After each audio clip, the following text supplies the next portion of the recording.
कब आपको लगा तैयारी करनी है, क्यों तैयारी करनी है? गलत डिसीजन हो गया तो रिग्रेट करोगे बाद में। फिर भी एक डिसीजन लिया उस समय कि नहीं, मैं कर दिखाऊंगा। क्लास 6 में नवोदय विद्यालय में एडमिशन लिया था। कंपटीशन का माहौल वहीं से मेरे दिमाग में सेट हो चुका था। मेरे फादर थे तो वो हमेशा मुझे यही बात कहते थे कि आपको बस औरों से थोड़ी सी ज़्यादा मेहनत करनी है। अभी ऐसा लगा आपको कि यार ये तो मुझसे नहीं हुआ, छोड़ देना चाहिए इसको, तो ये तो नहीं हो पाएगा? 2022 में मैंने एग्ज़ाम दिए तो मुझे ध्यान है कि बैक टू बैक मेरे प्री फेल हुए। तो उस दिन ऐसा लगा कि छोड़ देते। 4 प्री जब फेल हुए तो बट छोड़ के के बाद करना क्या है, कोई ऑप्शन है नहीं।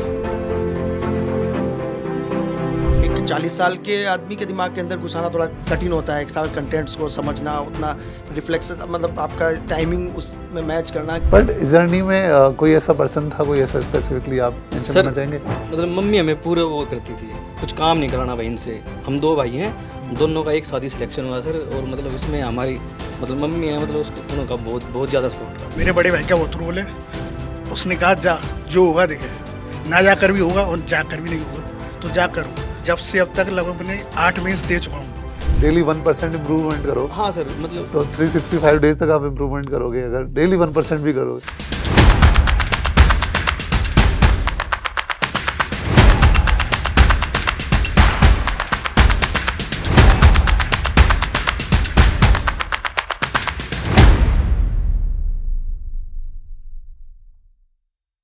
नमस्कार दोस्तों, आज हमारे कुछ लर्नर्स हमारे यहाँ ऑफिस आए हुए हैं और अलग अलग जगह से आए हुए हैं।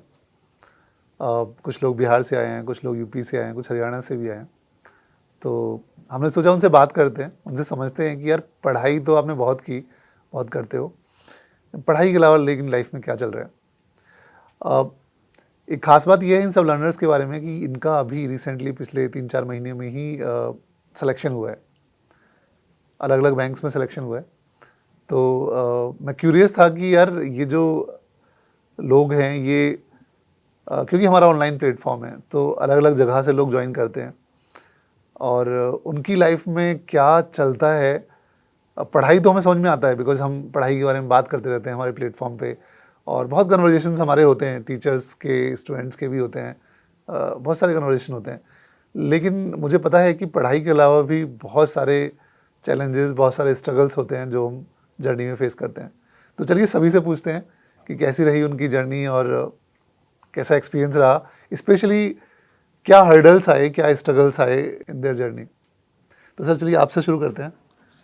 कैसा रहा आपका सफ़र जब आपने तैयारी शुरू की? कब आपको लगा तैयारी करनी है, क्यों तैयारी करनी है और फिर कैसी रही जर्नी?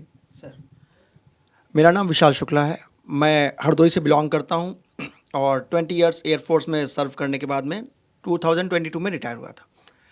तो अगर कहें जर्नी का तो सबसे पहले तो एक डिसीज़न लेना ही कठिन होता है हमारे लिए कि एक एयरफोर्स में सेटल्ड लाइफ, सब कुछ सेट है, बच्चे सेट हैं, अच्छा पढ़ाई है, सब कुछ सही है। उस समय एक डिसीजन लेना कि मैं यहाँ से क्विट करूँ और बाहर में कुछ कर पाऊँगा कि नहीं कर पाऊँगा, ये डिसीजन लेना एक कठिन काम होता है सर। उस समय काफ़ी लोग कहते हैं कि नहीं देख लो, अगर गलत डिसीजन हो गया तो रिग्रेट करोगे बाद में। ऑफिसर्स भी काउंसलिंग करते हैं कि रहने दो, छोड़ो, इधर अच्छा है। फिर भी एक डिसीजन लिया उस समय कि नहीं, मैं कर दिखाऊँगा और उस डिसीजन पे हमने एयरफोर्स को छोड़ा सर।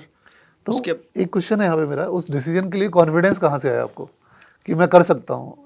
क्यों लगा आपको? सर, पेरेंट्स एंड फैमिली की तरफ से सपोर्ट था कि कोई दिक्कत नहीं होगा तो ठीक है, नहीं होगा तो कोई बात नहीं है, कोई टेंशन की बात नहीं है। और बीइंग अ ओनली सन तो घर के प्रति जो मेरी जिम्मेदारियां थी सर वो भी निभानी थी। 20 साल तो बाहर ही रह गए, तो घर से भी सपोर्ट था, सबकी तरफ से, वाइफ, बच्चे, पेरेंट्स सभी ने कहा कोई बात नहीं, कर सकते हो तुम, हमको तुम पे विश्वास है। और फिर अपने ऊपर भी विश्वास दिखाया सर और उधर से छोड़े। फिर सिविल लाइफ में आया सर। शुरुआत में तो समझ में नहीं आया कि एग्ज़ाम में क्या हो रहा है क्या नहीं हो रहा। 1-2 प्री भी नहीं निकल पा रहे थे शुरुआत में। फिर लगे, फिर आपकी अड्डा फैमिली से जुड़े और काफ़ी सपोर्ट मिला। फिर धीमे धीमे मॉक लगाए और जो जिन जिन क्षेत्र में थोड़ा हाथ तंग था उन पे ज़्यादा मेहनत किया। और फिर लास्ट ईयर जो अभी जितने भी प्री हुए सर, फिर सभी प्री निकले और IBPS क्लर्क में कैनरा बैंक मिला मुझे सर। और SBI में भी एक्सपेक्टेड है कि हो जाएगा, बट देखते हैं फ्यूचर में क्या होता है सर। तो ये रहा सर, काफ़ी अच्छा लाइफ रहा। संघर्ष तो रहे और क्योंकि सर एक 40 साल के आदमी के दिमाग के अंदर घुसाना थोड़ा कठिन होता है, एक साल कंटेंट्स को समझना, उतना रिफ्लेक्स मतलब आपका टाइमिंग उसमें मैच करना, क्योंकि 1 घंटा तो सबके लिए है और 100 क्वेश्चन भी सबके लिए हैं।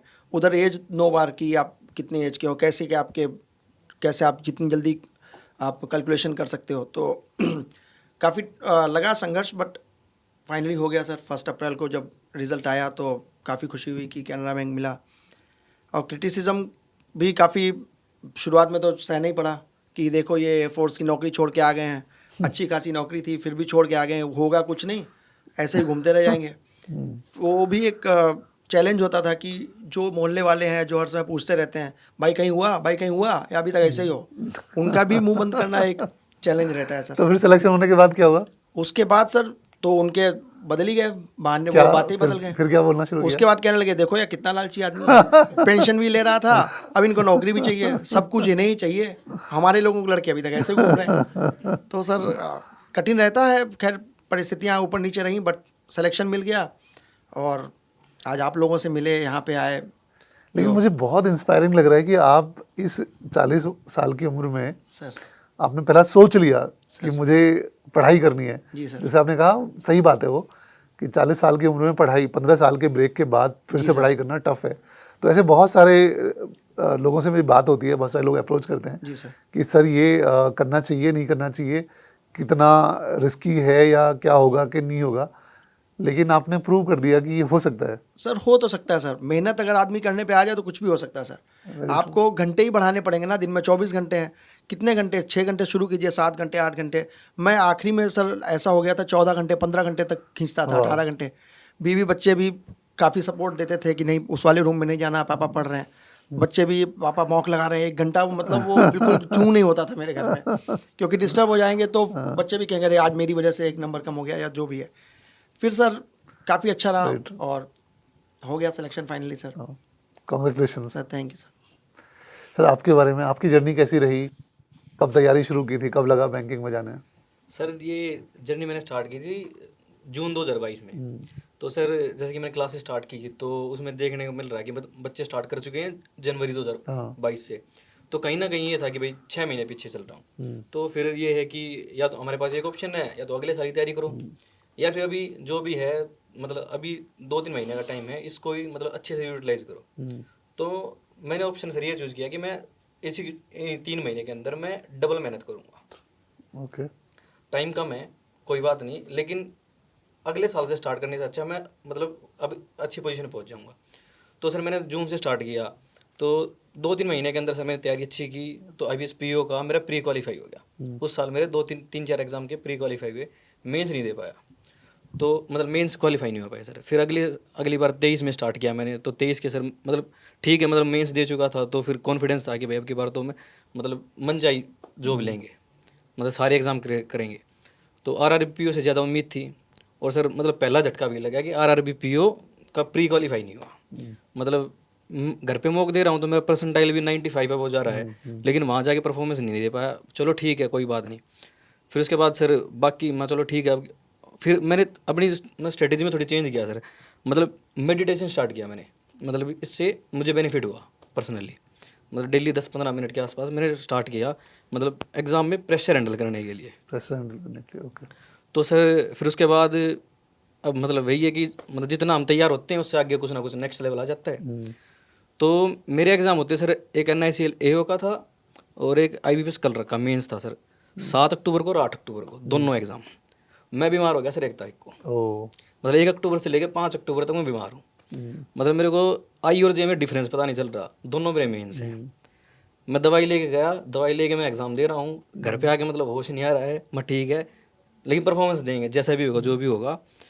तो सर ऐसे करके फिर मतलब सर जर्नी में ऐसा ही रहा कि मेरे 2 एग्ज़ाम एक साथ आ रहे हैं आगे पीछे।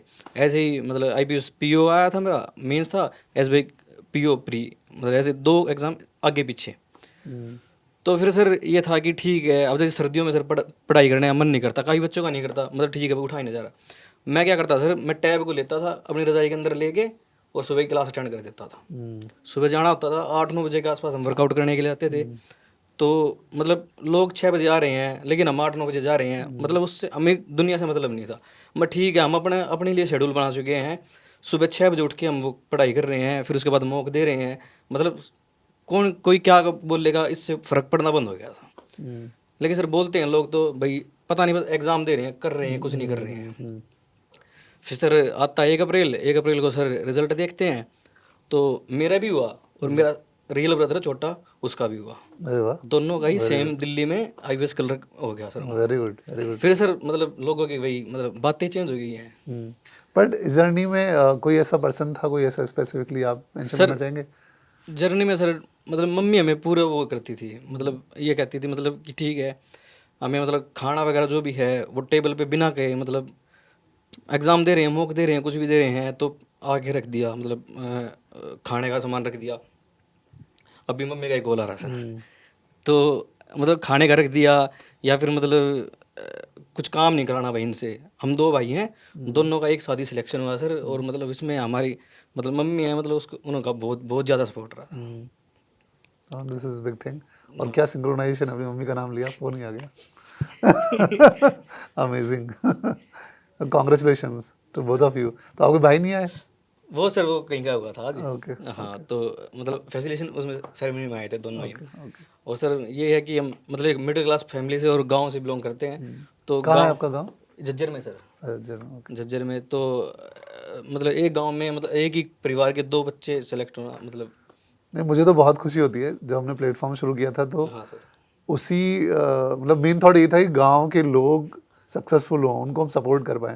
मैं खुद गांव से आता हूँ और मुझे यही था कि यार मेरे जैसे और भी लोग हैं बहुत सारे गांव में, तो क्या कुछ ऐसा किया जा सकता है जिनकी हम हेल्प कर पाएँ, सपोर्ट कर पाएँ, उनको एम्पावर कर पाएँ थोड़ी, क्योंकि लाइफ में हर कोई आगे बढ़ना चाहता है, हर कोई मेहनत करना चाहता है। कई बार क्या होता है, गाइडेंस नहीं होती, रास्ता नहीं पता होता, तो हमारा बेसिकली वही काम है। अब सर जैसे कि ऑफलाइन का मतलब लोग बोलते हैं ऑफलाइन अच्छी चीज़ है ऑनलाइन, लेकिन हमें तो सर ऑनलाइन का ये है कि हमें ऑल इंडिया बेस्ट फैकल्टी मिल सकती है, yes, और मतलब हमें अपने अकॉर्डिंग मिल सकती है राइट, कि हम 4 बजे चाह रहे हैं तो 4 बजे पढ़ाएंगे, एग्री है। हम 9 बजे चाह रहे हैं तो 9 बजे पढ़ाएंगे, तो इसका सर हमने भरपूर फ़ायदा उठाया। ये सबसे बड़ा एडवांटेज है। और दूसरा एडवांटेज रहता है डाउट्स के केसेस में, कि आपको कुछ डाउट्स वगैरह आ रहे हैं, हाँ सर। तो ऑनलाइन में काफ़ी कनेक्टेड इकोसिस्टम होता है, आप डाउट लाइव भी सॉल्व कर सकते हो, ग्रुप्स होते हैं फैकल्टीज़ के बच्चों के, तो वहाँ पे भी आप काफ़ी कर सकते हो।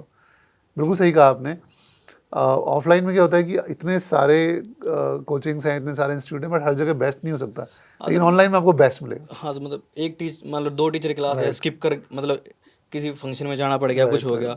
अब सर ऑनलाइन का तो ये बेनिफिट उठाते थे, मतलब रात को 12 बजे कर रहे हैं, मतलब रिकॉर्डेड है क्लास तो रात में 12 बजे कर रहे हैं, मतलब टास्क आज का कंप्लीट हो गया भाई, ठीक है। अब और मतलब सर एक ये बात और कहना चाहूँगा, मतलब अप्स आएंगे, डाउन्स आएंगे, सब कुछ आएंगे, लेकिन एक ये है कि मतलब जर्नी में जो डेली का टास्क हम करेंगे ना, मतलब वो अपने आप ही मतलब आप एक स्प्रिंग बनाएंगे, अपने आप ऊपर लेके चलेंगे। मतलब डेली के टास्क हम जो करते रहेंगे, ये डेली करना है। कंपाउंडिंग होती है हाँ बेसिकली, सर, ऐसा बोलते हैं ना कि डेली 1% इम्प्रूवमेंट करो, हाँ सर, मतलब तो 365 डेज तक आप इम्प्रूवमेंट करोगे अगर डेली 1% भी करोगे। सर मतलब डेली टास्क कंप्लीट होना चाहिए हमारा। एग्री।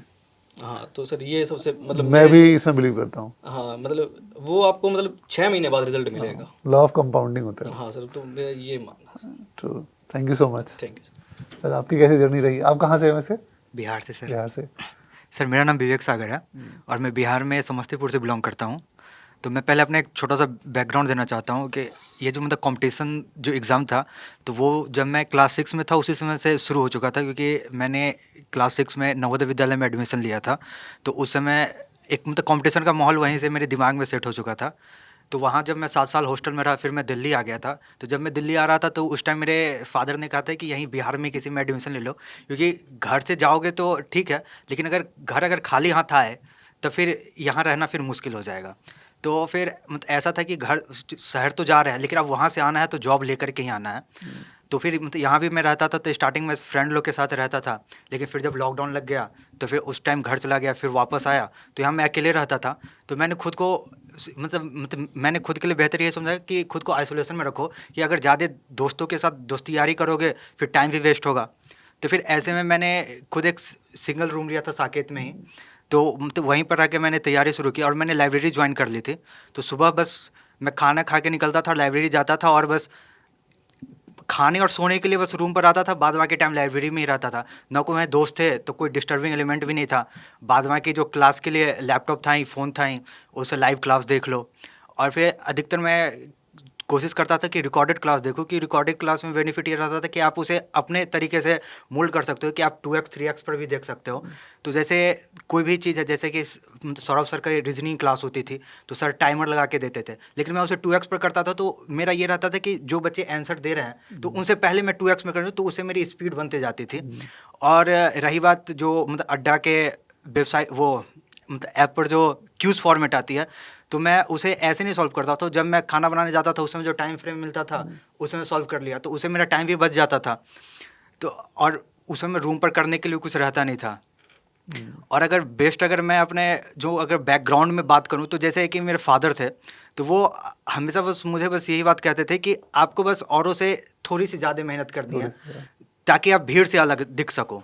और अगर कुछ भी अगर एग्ज़ाम दे के आते थे तो वो बस एक ही बात बोलते थे कि आपने अपना 100% दिया है तो बस एग्ज़ाम निकलना फिक्स है। तो मैंने अपनी जर्नी की शुरुआत 2021 में की थी। मैंने उस टाइम IBS PO का फॉर्म भरा था, तो उस टाइम मेरा प्री तो क्लियर हो गया था लेकिन मेंस क्लियर नहीं हो पाया था। फिर 2022 में मैंने IPS PO और क्लर्क वगैरह सारे के एग्ज़ाम दिए थे। IBS PO में मेरा इंटरव्यू तक हुआ था, उसमें भी कुछ नहीं हुआ था। और इस साल मैंने 4 फॉर्म भरे थे, IPS PO के, IPS clerk, SBI PO, SBI clerk. तो IPS क्लर्क में मुझे PNV मिला था दिल्ली का, और IPS PO में मैं रिजर्व लिस्ट में हूँ 0.07 से।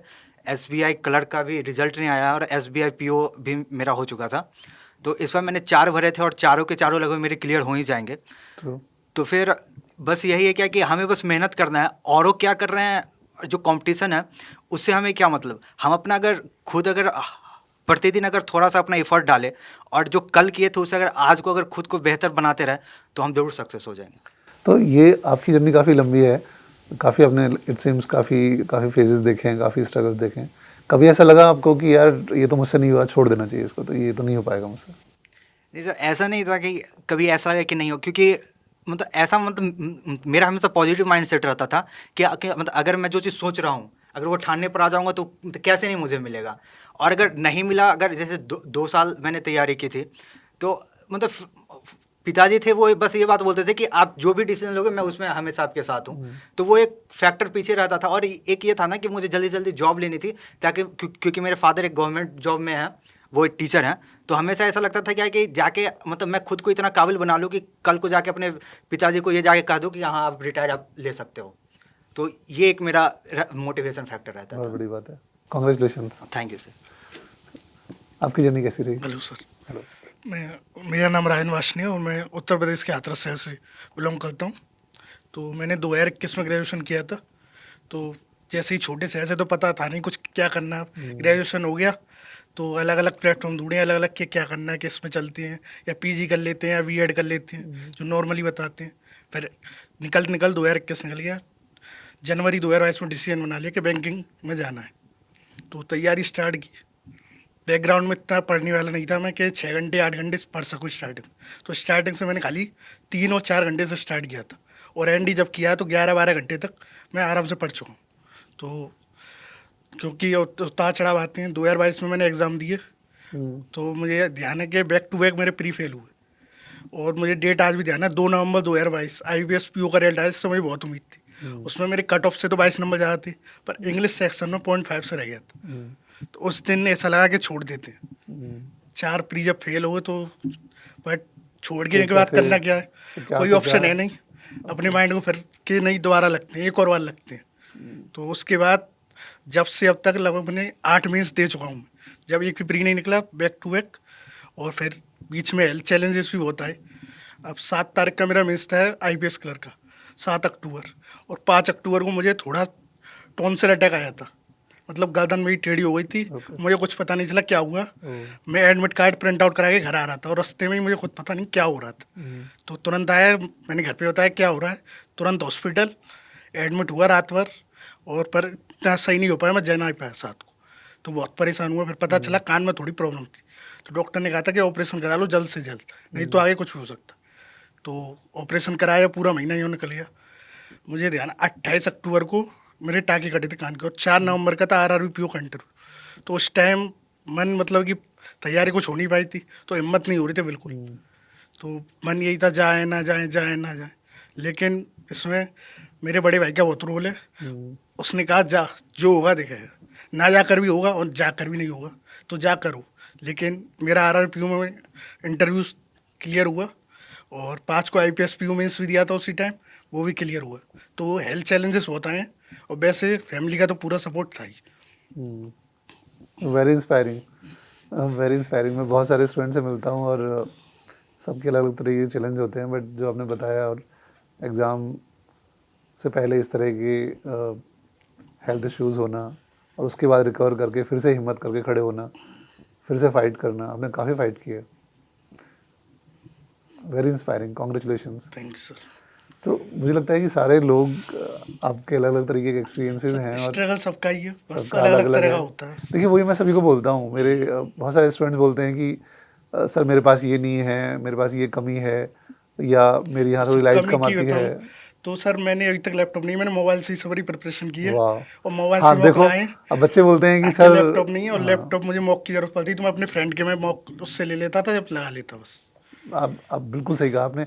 बहुत सारे लोगों को समझ में आ गया होगा कि यार जो लिमिटेशन होती है ना वो खुद ही बनाते हैं, हम खुद ही बनाते हैं। जिसको करना होता है ना वो करते हैं, वो मोबाइल से भी करते हैं, लैपटॉप से भी करते हैं, बिना लैपटॉप के भी करते हैं, हर तरह से करते हैं। अंधेरे में करते हैं, लाइट वाइट कुछ बिल्कुल। तो वही मैं कह रहा था कि बहुत सारे लोग ना थोड़े कंप्लेनिंग मोड में रहते हैं और ऐसे उस मोड में रहते हैं कि यार मेरे पास तो ये नहीं था। पहले जब हाँ, तैयारी करेंगे पहले सब चीज़ें मेरे पास एकदम परफेक्ट वो बन जाए, जब एकदम मैं मेरा फैमिली बैकग्राउंड एकदम ठीक हो जाए, रिलेशनशिप मेरी अच्छी हो जाए, मेरा एकदम AC वेसी चल रहा हो सारे टाइम, सारी बुक्स हो मेरे पास, सारे कोर्सेज हों। ऐसा नहीं होता, ऐसा नहीं होता। लोग जिनको करना होता है वो करते हैं फिर और रास्ते निकालते हैं, सॉल्यूशन निकालते हैं। जैसे आपने कहा कि जब टेस्ट देना होता था तो अपने फ्रेंड का लैपटॉप लेके टेस्ट देते थे और लोग सपोर्ट करते हैं। जब आप जेन्युइनली किसी के पास जाएंगे और सपोर्ट मांगेंगे, हेल्प मांगेंगे, लोग करते हैं।